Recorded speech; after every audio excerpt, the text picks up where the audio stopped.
حق عرفان جو پایا تو علی یاد آیا، حق عرفان جو پایا تو علی یاد آیا۔ اعوذ باللہ من الشیطان الرجیم، بسم اللہ الرحمن الرحیم۔ تمام تعریف خدائے برتر کے لیے، درود و سلام محمد و آل محمد کے لیے۔ ناظرین اکرام، میں آپ کا میزبان خاور رضا نقوی قائم ٹی وی کی خصوصی نشریات ماہ رمضان کی ٹرانسمیشن میں آپ کی خدمت میں حاضر ہوں۔ رحمت رمضان ہمارا یہ پروگرام مسلسل آپ قائم ٹی وی پر دیکھ رہے ہیں، ہفتہ وار 2 پروگرام۔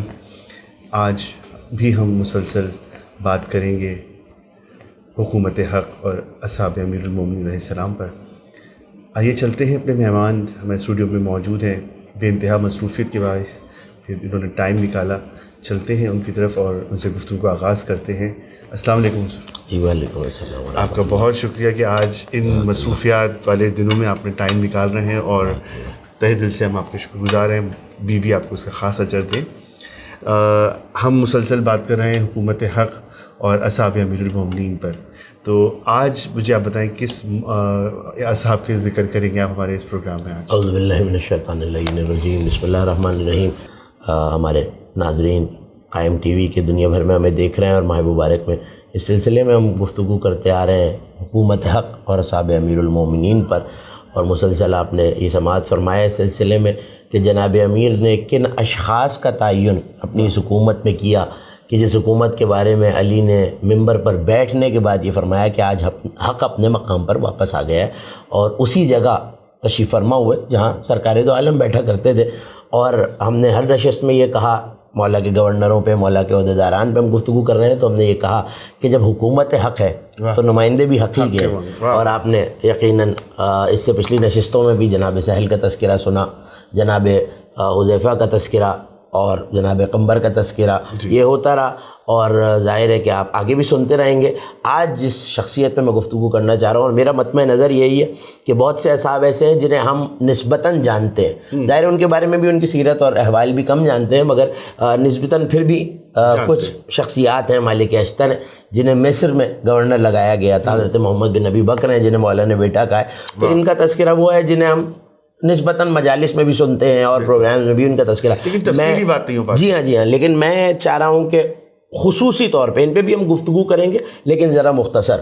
لیکن وہ ہستیاں جن کا سرے سے تذکرہ ہی نہیں ہوا، یا اتنا کم ہوا ہے کہ نام بھی لوگوں کو یاد نہیں ہے، انہی میں ایک نام، جیسے ہم نے گزشتہ پروگراموں میں عرض کیا، جناب سہل ابن حنیف کا تھا، آج بھی اسی سے ملتا جلتا ایک نام حضرت عثمان ابن حنیف کا ہے، جو کہ صحابی رسول بھی تھے اور مولا کے عاشق بھی تھے، اور پھر مولا نے انہیں بصرے کا، جو عراق کا شہر ہے، اور جو زیارتوں پہ جاتے ہیں انہوں نے بصرے کا نام یقیناً دیکھا ہوا نہیں ہے تو سنا ہوا ضرور ہے، تو بصرے کا گورنر مولا نے، اور پہلا گورنر حضرت عثمان ابن حنیف کو لگایا ہے۔ تو آج ہم انہی کے حالات پہ گفتگو کریں گے تاکہ لوگ یہ پہچان سکیں کہ علی نے اگر کسی کا انتخاب کیا ہے تو اس کے پیچھے سبب کیا تھا۔ سبحان اللہ۔ اچھا حضور، میں آپ سے سوال کرنا چاہوں گا کہ ان کا انتخاب مولا علی نے کیوں کیا؟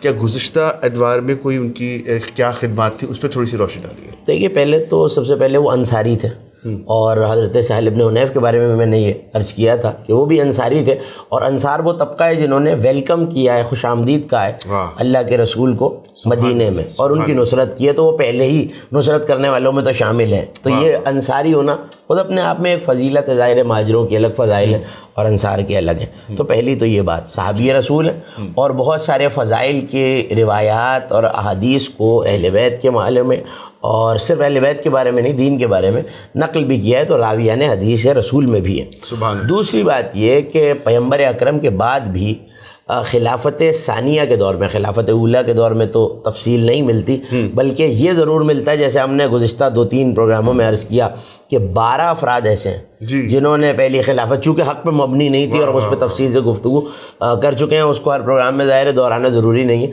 تو 12 افراد جو کھڑے ہوئے ہیں، اور وہ لوگ جو اس خلافت پہ راضی نہیں تھے، اس مطمع نظر کو، اس فکر کو رکھتے ہوئے کہ علی کا حق ہے، تو یہ بھی ان لوگوں میں جن کے بارے میں امام صادق نے فرمایا کہ ان سے محبت رکھنا واجب ہے ہر مومن پہ. سبحان ہر ولا رکھنے والے کو ان سے ولا رکھنی ہے. کیوں؟ کیونکہ انہوں نے علی سے ولا رکھی ہے اور آواز حق بلند کی، اور پروردگار آواز حق بلند کرنے والوں کو پسند کرتا ہے. تو جو جملے انہوں نے کہا سب سے پہلے تو میں وہ نقل کرنا چاہتا ہوں. ان 12 کے 12 افراد نے کچھ نہ کچھ کہا ہے احتجاجاً، اور اپنا احتجاج ریکارڈ کرایا تاکہ تاریخ میں محفوظ ہو جائے. تو جناب عثمان بن حنیف نے آگے بڑھ کے کہا، اس وقت ظاہر ہے کہ جو اپنا حق سمجھ رہے تھے تخت خلافت کو اور مقام مصطفیٰ پہ بیٹھے ہوئے تھے، جو کہ حکومت حق نہیں تھی، اس کی لاتعداد وجوہات ہیں. تو انہوں نے کہا کہ سنو، یہ تمہارا حق نہیں ہے، میں نے رسول سے خود ان کانوں سے سنا ہے. اپنے کانوں کی طرف اشارہ کیا اور کہا کہ میرے اہل بیت کی مثال آسمان کے ستاروں کی مثال ہے جو کہ زمین پر ہیں.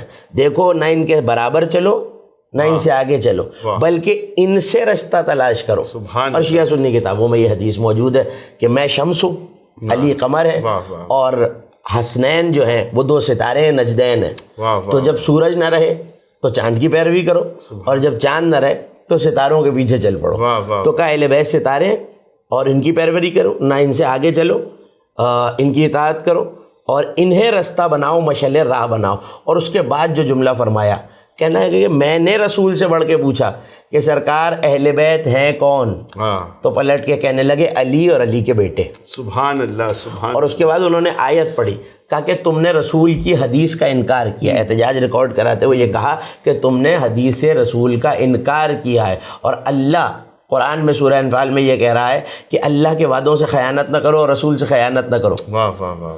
تو یہ بتا رہے ہیں احتجاج ریکارڈ کرا کے کہ ہم تو علی کے چاہنے والے ہیں، علی کی ولا، علی کی محبت، ولایت علی پہ قائم ہے اور مولا کو ہی برحق سمجھتے ہیں. لیکن اس اعلان نے یہ بتایا کہ عثمان ابن حنیف خیانت کاروں میں نہیں ہے، امانت داروں میں. سبحان اللہ. کیونکہ علی کا چاہنے والا ہے. سبحان اللہ، سبحان اللہ. اچھا، میرا آپ سے سوال یہ ہے کہ مولا علی کے دور میں حضرت عثمان بن حنیف کی جو حکومت رہی، تو اس کے بارے میں تھوڑی سی روشنی ڈالیں. تو دیکھیے، اس کا پہلے تو پس منظر جو آپ کے پچھلے سوال سے جڑا ہوا ہے وہ یہ ہے کہ اس کا پس منظر پہلے تو بیان کرنا ضروری ہے. اور وہ پس منظر یہ ہے کہ پہلی جو خلافتیں ہیں ان میں ان کی کیا خدمات رہی ہیں. تو وہ بھی ایک آپ کا سوال کا حصہ تھا، اور یہ دونوں سوال آپس میں جڑے ہوئے ہیں. دیکھیے، پہلی خلافت میں جیسے میں عرض کر رہا تھا کہ کوئی بہت زیادہ تفصیل میسر نہیں ہے کتابوں میں کہ کیا خدمات تھی، یقیناً کچھ نہ کچھ رہا ہوگا. لیکن دوسری خلافت میں جناب امیر ظاہر ہے، میں نے عرض کیا کہ یہ اعتراض ہوتا ہے کہ اگر حکومت حق نہیں تھی تو علی مشورہ کیوں دیتے تھے. تو مشورہ میں عرض کر چکا ہوں پچھلے پروگراموں میں کہ اسلام کو دیا جا رہا ہے، خلافت کو نہیں دیا جا رہا. اگر مدد ہو رہی ہے یا کوئی غلط فیصلہ ہو رہا ہے، اور ظاہر ہے کہ خلفاء جانتے تھے کہ نبی نے یہ فرمایا ہے، علی کے پیش رو جانتے تھے کہ تم میں سب سے بڑا فقیہ علی ہے، تم سے بڑا، سب سے بڑا عادل علی ہے، دین کی سمجھ بوجھ سب سے زیادہ. وہی تو وجہ تھی کہ حضرت عمر جیسی شخصیت نے یہ کہا کہ لولا علی لہلک عمر، اگر علی نہ ہوتے تو عمر ہلاک ہو جاتا. تو مشورہ کیا جناب امیر سے کہ ظاہر ہے کہ سلطنت اسلامیہ پھیل رہی ہے اور صرف مسلمانوں تک نہیں پھیل رہی. جو مسلمان ہے وہ تو مسلمان ہے، لیکن کوئی غیر مسلم ہے تو انہیں جزیہ دینا پڑتا ہے اور خراج آتا ہے اور باغات سے پیسہ جمع ہوتا ہے. تو ظاہر ہے کہ حکومت اسی پیسے اور ٹیکس سے چلتی ہے. تو یہ ٹیکس جمع کر کے جب منگانا ہے تو کوئی عادل شخص چاہیے، کوئی ایسا چاہیے کہ جو بھروسہ مند ہو، جس پہ اعتبار کیا جا سکے. تو جناب امیر سے مشورہ کیا گیا. تو مولا نے یہ کہا کہ اپنے خلافت کے دور میں عثمان ابن حنیف کو عراق میں گورنر لگاؤ اور حذیفہ یمان کو ساتھ بھیجو، جناب حذیفہ کو. اور حذیفہ کے ساتھ صرف بھیجو نہیں، کرنا یہ ہے کہ جب حذیفہ کے ساتھ جائیں تو اب 2 دریا بہتے ہیں عراق میں. آپ دونوں کے نام جانتے ہیں اور جو زیارتوں پہ گئے ہوئے ہیں انہوں نے یقیناً یہ نام سنے ہوئے ہیں. تو ایک دریا کو فرات کہتے ہیں، جس کا کربلا میں بھی آپ ذکر سنتے ہیں، مصائب میں بھی سنتے ہیں، اور دوسرے کو دجلہ کہتے ہیں. بالکل، نام بڑے معروف ہیں دجلہ اور فرات. تو جو دجلہ کے کنارے والے سارے باغات اور فصلیں تھیں، ان سے جو پیسہ اور ریونیو جمع ہوتا تھا وہ جناب حذیفہ کرتے تھے. اور فرات جس کے بہت سے فضائل وارد ہوئے ہیں، وہاں جناب امیر نے مشورہ دیا تھا کہ عثمان ابن حنیف کو بھیجا جائے.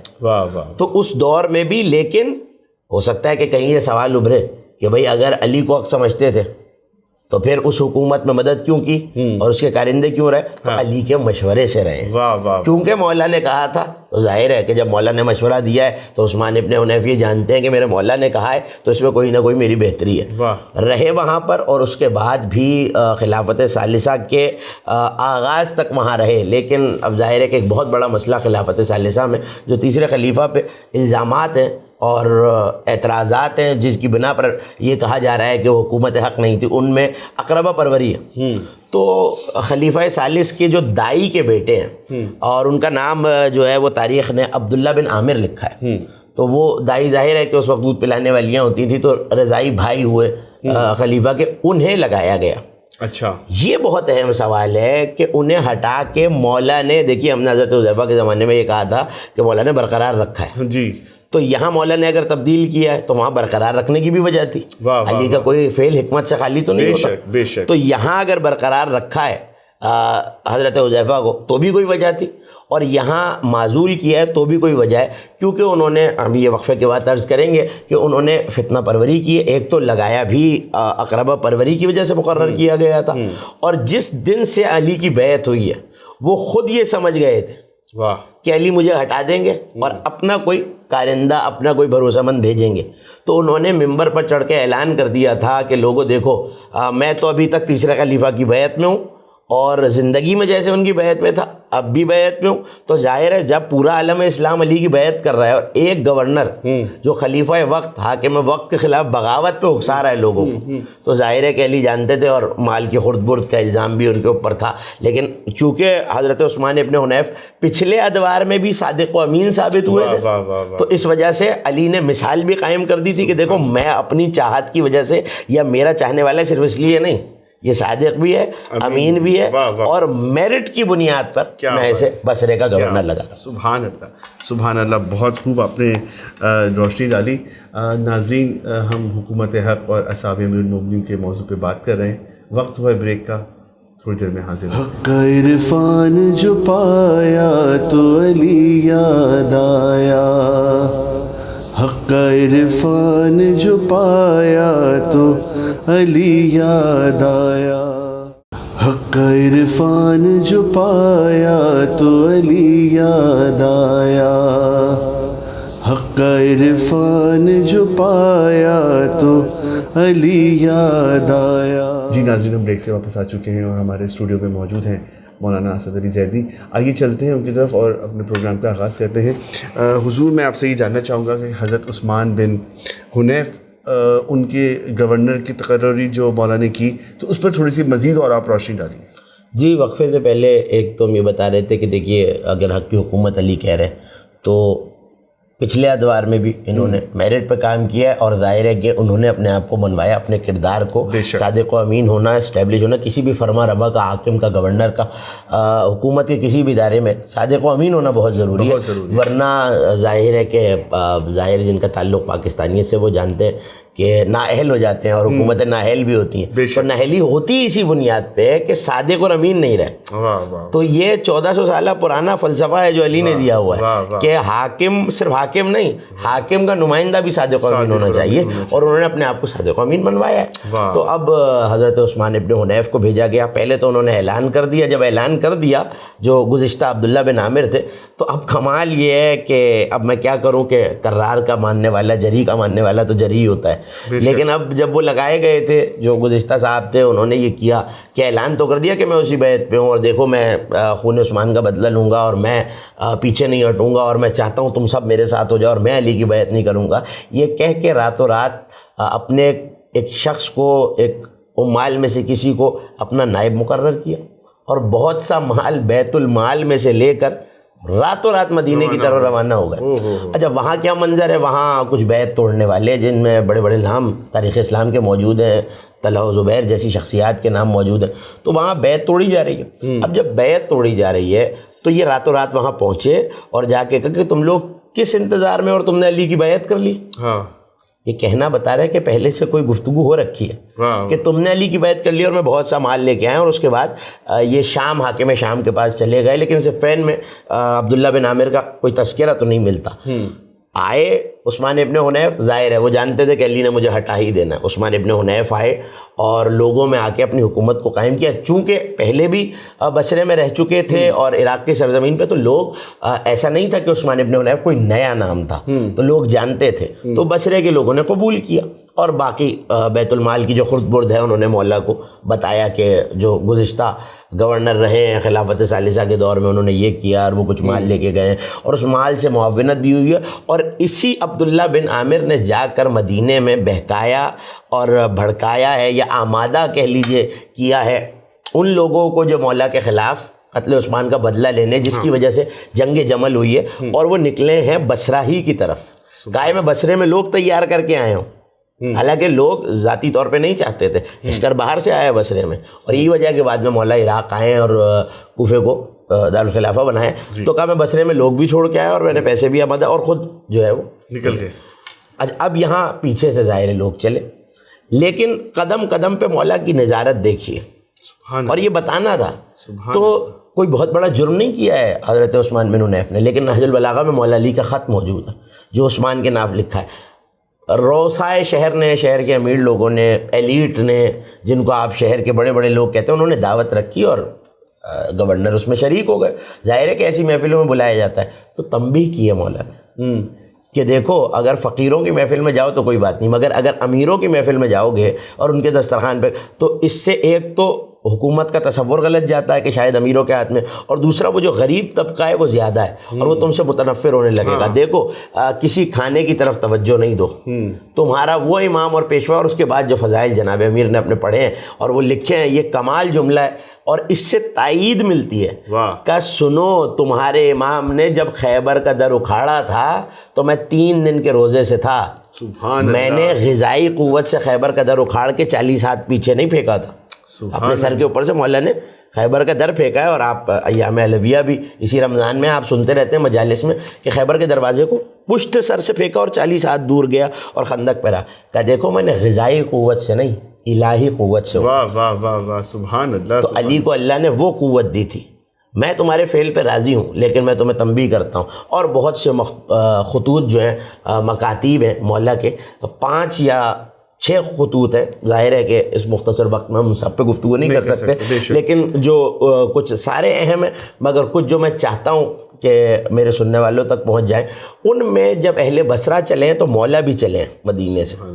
تو اس وقت منزلے بعض نے لکھا ذیقار پہ تھے, کچھ نے لکھا ربضہ, جہاں جناب ابوذر کو شہید کیا گیا اور ان کی قبر ہے, تو ربضہ پہ تھے. ربضہ سے مولا نے خط لکھا ہے کہ دیکھو بیعت توڑنے والے, نبی نے کہا تھا مولا سے کہ 3 لوگوں سے تمہیں جنگ کرنی پڑے گی, ایک ناقصین ہے, ایک قاسطین ہے, ایک مارقین ہے. ناقصین بیعت توڑنے والے یعنی جمل والے, کیونکہ بیعت تو کی ہے. اللہ زبیر نے 3 مرتبہ جناب امیر نے بیعت لی ہے کہ دیکھو تم بیعت نہیں توڑو گے, وعدہ کرو کہ بیعت نہیں توڑو گے. مکے عمرے کے لیے جانے لگے, پھر بلایا کہ دیکھو مکے جا تو رہو, میں اجازت دے رہا ہوں, مگر بیعت نہیں توڑنا. تو 3 دفعہ کیوں کی ہے؟ علی تو جانتے ہیں علم امامت سے, مگر حجت کو تمام کرنا ہے کہ کہیں ڈر میں تو بیعت نہیں کر رہے, بعد میں بیعت توڑ کے یہ کہہ دو کہ ہم سے زبردستی بیعت لے لی تھی. تو یہ مرحلہ رہا. علی نے خط لکھا کہ بیعت توڑنے والے تمہاری طرف آ رہے ہیں, اور سنو سختی نہیں کرنا. اسی کریمی کو علی کہتے ہیں, سختی نہیں کرنا. پہلے انہیں حق کی دعوت دینا, میری خلافت اور میری حجیت کی طرف دعوت دینا, نبی کے نائب کی طرف دعوت دینا. اگر مان لے تو نرمی کرنا, وہ مسلمان ہے, اور اگر نہ مانے تو پھر ان سے قتال کرنا. سبحان اللہ, فوراً تلوار نہ چلانا. مولا کا انصاف. آئے اب ایک بہت طویل واقعہ ہے کہ کیا واقعات رہے, لیکن دھاوا بولا گیا, اور ایسے میں ممبر پہ گئے جناب عثمان ابن حنیف, اور ممبر پہ جا کے کہا لوگو اگر کوئی خلافت کا سب سے زیادہ حقدار ہے تو علی ابن ابی طالب ہے. سنو علی کے ہاتھ پہ تم نے بیعت نہیں کی, یہ تم نے خدا کے ہاتھ پہ بیعت کی ہے. یہاں سے عثمان ابن حنیف نے یہ بھی بتا دیا کہ علی ید اللہ ہیں, اور کہا دیکھو ید اللہ فوق ایدیہم, اور اللہ کا ہاتھ سب سے بلند ہوتا ہے. تو جو خدا کے ہاتھ پہ بیعت کر لے وہ اب بندوں کے ہاتھ پہ کیا بیعت کرے. سبحان اللہ, سبحان اللہ. تو کہا دیکھو علی خلافت کے سب سے زیادہ حقدار ہیں, اور سنو علی کو کسی صحابی رسول کی ضرورت نہیں ہے, اور ہر صحابی رسول کو علی کی ضرورت ہے. بے شک بے شک. علی ان تمام فضائل میں شریک ہیں, چاہے جنگیں ہوں, چاہے بھوکا رہنا ہو, چاہے مشکلات کاٹنا ہو, علی ان سب کے ساتھ شامل ہے. مگر جو فضیلتیں اللہ نے علی کو دی ہیں واہ واہ. ان سب میں کوئی ایک بھی نہیں ہے جو اس میں علی کے ساتھ شریک ہے. سبحان علی ہر فضیلت میں شریک ہے, سبحان اللہ. مگر اور کوئی علی کی فضیلتوں میں شریک نہیں. اور سنو, اگر تم میرا ساتھ نہ بھی دو, یہ جملے بہت اہم ہیں اور میں چاہتا ہوں کہ ہمارے سننے والوں تک پہنچے. بے شک. اگر تم میں سے ایک بھی میرا ساتھ نہ دے, میں اکیلا واہ علی کی رکاب میں جنگ کروں گا. سبحان. کیا تم میرا ساتھ؟ بعض نے ہاں کہا, بعض نے جواب دیے, وہ ایک علیحدہ تفصیل ہے. لیکن ایک جملہ بہت عجیب کہا ہے اور وہ بڑے عقیدت اور عقیدے سے بھرا ہوا جملہ ہے. پلٹ کے کہنے لگے میں اکیلا بھی ہوں تو علی کے ساتھ جنگ کروں گا, مجھے زندگی سے زیادہ میرا مولا علی پیارا ہے. سبحان اللہ. علی کو چھوڑ کر زندہ رہنے سے بہتر ہے کہ میں حب علی لے کے بارگاہ خداوندی میں چلا واہ جاؤں. واہ واہ واہ. سبحان اللہ. گھیرا گیا اور ظاہر ہے بیت المال پہ قبضہ کر لیا گیا. اتنے مظالم ڈھائے گئے کہ ایسا لگتا تھا کہ عثمان ابن حنیف بوڑھے ہو چکے ہیں. اتنے نہیں ہو چکے بلکہ ان کے چہرے سے جتنے بال ہیں, یہ بویں, یہ داڑھی مونچھ, یہ کھینچ دیے گئے. تو آپ سوچیں کہ کتنا تکلیف دہ عمل ہے کہ ہمارا اگر بال بھی ٹوٹ جائے تو جان نکل جاتی ہے. تو ایک ایک بال کو پکڑ کے کھینچا گیا, ان کی بھووں کو نوچا گیا. اتنے ظلم کے بعد قتل نہیں کیا گیا کیونکہ جانتے تھے کہ اس کا بدلہ لیا جائے گا, ہم سے اس کا قصاص لیا جائے گا, تو آزاد چھوڑا. تو مولا ذیقار کے مقام پہ پہنچے اور جب حضرت عثمان ابن حنیف مولا تک پہنچے تو دیکھ کے جناب امیر نے گریہ فرمایا اور کہا, آسمان کی طرف سر بلند کے کہا, مالک تو انہیں قتل کر جنہوں نے میرے شیعوں کو قتل کیا. تو اس ظلم کا بدلہ لے جس نے میرے شیعوں پہ ظلم کیا ہے, تو ہی بدلے لینے والا ہے. اور مولا نے بد دعا کی ہے. اور کتنا بڑا مرتبہ ہے کہ وہ کہہ رہے ہیں کہ اگر میں اکیلا بھی رہ جاؤں تو جنگ کی ہے مولا کے ساتھ مل کے, اور ایسی جنگ کی ہے کہ ظلم بھی سہا ہے. یہ کیسے جانے والے تھے کہ صرف حق کے لیے آواز نہیں بلند کی ہے. 3 مرحلے ہیں حق کے لیے. زبان سے روکو, ہاتھ سے روکو, دل میں برا کہو. سب سے افضل ہے کہ ہاتھ سے روکا جائے. ہاتھ سے نہیں روک سکتے تو زبان سے روکو, اور اگر دونوں پہ قادر نہیں ہو تو دل میں. تینوں مرتبوں پہ فائز ہے. سبحان اللہ سبحان اللہ.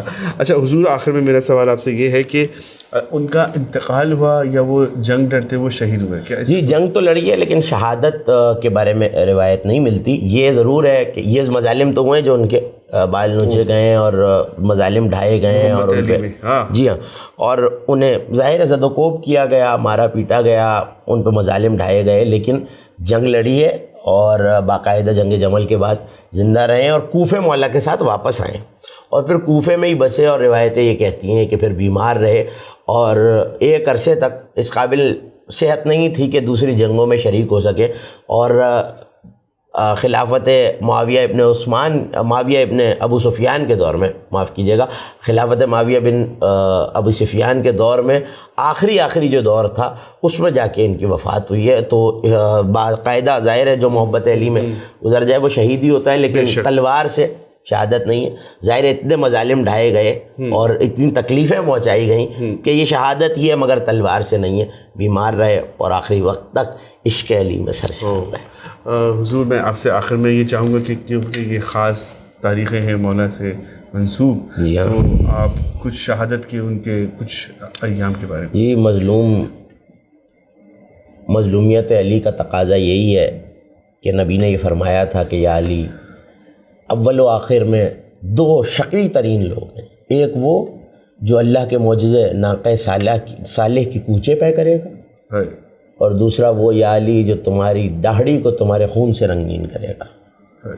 تو کچھ جملے رسول نے فرمائے کہ یا علی, اپنی زندگی میں جب وصیتیں فرمائیں تو کہ یا علی تمہارا حق چھینا جائے گا. کہ یا رسول اللہ میں صبر کروں گا. کہ یا علی تمہیں محروم کیا جائے گا. کہ یا رسول اللہ میں صبر کروں گا. نبی ایک ظلم بتاتے گئے جو بعد نبی ہوا, لیکن ایک مرحلہ وہ آیا جہاں علی سے رہا نہیں گیا, اور روایتیں یہ کہتی ہیں کہ علی چہرے کے بل زمین پہ گر پڑے. اور وہ مصائب, وہ مصیبت یہ ہے کہ جب نبی نے یہ کہا کہ یا علی تمہارے گھر کا دروازہ جلایا جائے گا, یا علی فاطمہ زہرا پہ ظلم کیا جائے گا, تو یہ بات علی سے برداشت نہیں ہوئی. جسے اپنا حق برداشت ہے, اپنے اوپر ظلم برداشت ہے, اسے سیدہ کے مصائب برداشت نہیں ہے. بعد نبی ظاہر ہے بڑا کٹھن وقت دیکھا میرے مولا نے، لیکن جب 40 ہجری کا ماہ رمضان کا چاند آیا تو سب سے پہلے علی مسکرائے اور مسکرا کے آسمان کی طرف دیکھا، اور اچانک علی کی آنکھوں میں آنسو آئے اور اپنی داڑھی کو، ریش مطہر کو ہاتھوں میں تھام کے یہ کہا کہ انا للہ و انا الیہ راجعون۔ وہ مہینہ آ گیا جس کا علی سے وعدہ تھا، اور ہر بڑھتے ہوئے دن میں یہ پوچھتے جاتے تھے، حسن میرے لال اب رمضان کا کون سا روزہ آ گیا؟ کئی مہینوں سے علی پوچھ رہے تھے ماہ رمضان میں کتنے دن رہ گئے، مگر اب جب ظاہر تاریخ قریب آ رہی ہیں تو علم امامت سے علی جانتے ہیں۔ 13 رمضان کے بعد علی نے ایک ایک اولاد کے گھر روزہ افطار کرنا شروع کیا، خدا کسی بیٹی پہ یہ دن نہ لائے۔ آخری افطار 18 رمضان آئے ہیں میرے مولا اپنی بیٹی جناب ام کلثوم سلام اللہ علیہا کے پاس۔ کس بیٹی کا دل نہیں چاہتا کہ باپ آئے اور اہتمام کریں، مگر علی نے بڑا مختصر افطار کیا، اور بی بی کہتی ہے ساری رات میرے بابا کبھی صحنہ خانہ میں جاتے تھے، کبھی مصلے پہ واپس آتے تھے، اور آسمان کی طرف دیکھ کے کہتے تھے ستاروں گواہ رہنا، علی نے تمہیں ڈوبتے تو دیکھا ہے مگر تم نے علی کو سوتے نہیں دیکھا۔ پھر ایک مرتبہ آسمان کی طرف سر بلند کرتے تھے اور گریا کر کے کہتے تھے ہاں یہ وہی مہینہ ہے جس کا علی سے وعدہ کیا گیا تھا، آج میں اپنے بھائی اللہ کے رسول سے ملاقات کروں گا، میں اپنے پروردگار سے ملاقات کروں گا۔ تو ظاہر ہے کہ اہل خانہ بیٹی تڑپ گئی، اور جب چلنے لگے تو عجیب جملہ ہے تاریخ نے لکھا کہ بے زبان پرندے، وہ مرغابیاں جو مولا کے گھر میں تھیں انہوں نے ابا کے دامن کو تھاما، تو بی بی دیکھ کے تڑپ گئیں، کہا گھبراؤ نہیں، یہ مجھ پہ نوحہ پڑ رہی ہیں، شاید وہ کہہ رہی ہوں مولا آج نہ جائیے ورنہ حسنین یتیم ہو جائیں گے، مولا آج نہ جائیے ورنہ جناب زینب یتیم ہو جائیں گی۔ چلنے لگے تو زنجیر در کمر کے پٹکے میں پھنس گئی، شاید ایک چیز کہہ رہی تھی کہ مولا آج نہ جائیے، ایک ملعون زہر میں بجھی ہوئی تلوار لیے بیٹھا ہے، مگر اسے علی کا کردار کہتے ہیں کہ جب آئے تو اوندھے منہ ابن ملجم سو رہا ہے، پیر کی ٹھوکر سے ہلایا اور کہا علی کو یہ بات گوارا نہیں ہے کہ اپنی جان کے خوف سے تجھے نماز کے لیے نہ جگائے؟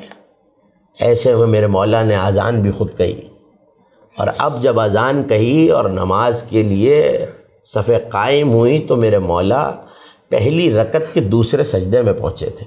اس نے وہ ضرب کاری لگائی کہ امامہ شگافتہ ہوا اور ایک خون کا فوارہ نکلا، اور ایک مرتبہ زمین کوفہ لرزنے لگی، ایک آواز گونجتی جاتی تھی تہدمت واللہ ارکان الہدا، آج ہدایت کے رکن کو منہدم کر دیا گیا، آج نبی کے وصی نبی کے بھائی کو شہید کر دیا گیا، قد قتل امیر المومنین۔